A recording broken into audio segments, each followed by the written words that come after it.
గుమ్మడి బొబ్బట్టు. మరి ముందుగా దానికి కావాల్సిన పదార్థాలు ఏంటో చూసేద్దాం. గోధుమ పిండి, ఉప్పు, నూనె, గుమ్మడికాయ ముక్క, నెయ్యి, బెల్లం, పచ్చి కొబ్బరి తురుము, యాలకుల పొడి. సో ఫస్ట్ మనం పిండి కలిపి పెట్టుకోవాలి. ఇదే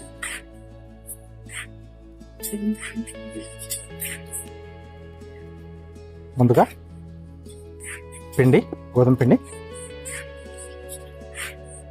దీంట్లో కొద్దిగా ఉప్పు, కొద్దిగా నూనె, కొద్దిగా ఆయిల్ వేస్తున్నాను. సో ఇదంటే మనం కలిపేటప్పుడు బౌల్కి కానీ మన చేతికి కానీ అతుక్కోకుండా ఉండాలి. అంటే ఆ గ్లూటెన్ అనేది కొంచెం దాంట్లో బాగా ఇదయ్యి మనకది నాన్ స్టిక్గా కొంచెం తయారవుతుంది అన్నమాట. ఆయిల్ అనేది కింద వేసుకుని తర్వాత ఇది పైన మనకి ఆరిపోకుండా డ్రైనెస్ అనేది రాకుండా కొంచెం అప్లై చేసి కాసేపు పక్కన పెట్టేసుకోవాలి. నెక్స్ట్ వచ్చేసి ఇప్పుడు మనం స్టఫింగ్ రెడీ చేసుకుందాం.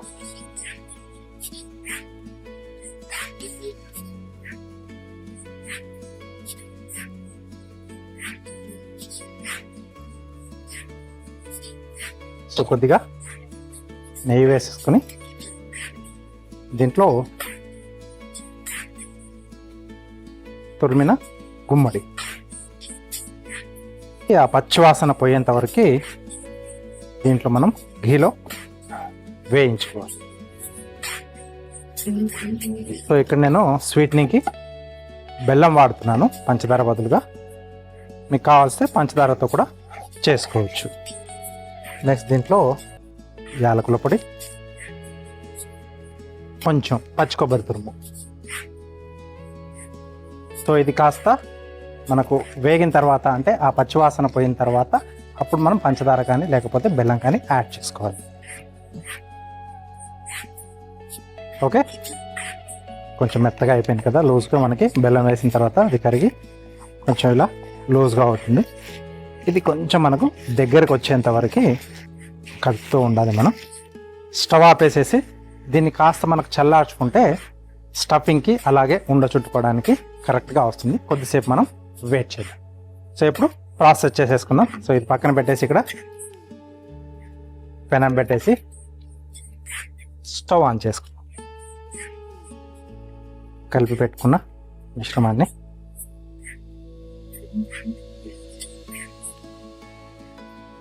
కొద్దిగా దీనికి ఆయిల్ అప్లై చేసేసుకుంటే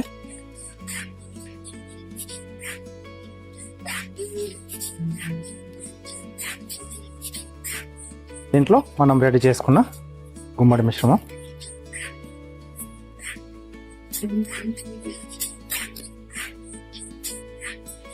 ఓకే. సో ఇక్కడ అంచులు మూసేసుకోవాలి.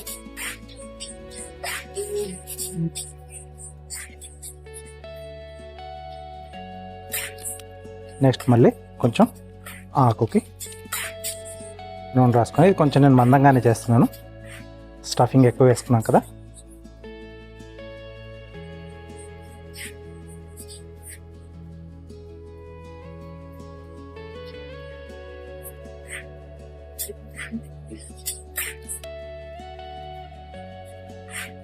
రెండు వైపులా బాగా వేగిపోయింది. దీన్ని ఇప్పుడు మనం ప్లేట్లోకి తీసేసుకుందాం.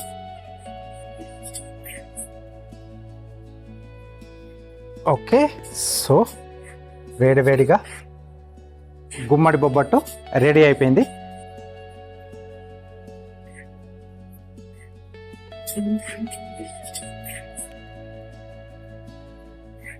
గుమ్మడి బొబ్బట్టు రెడీ అయిపోయింది.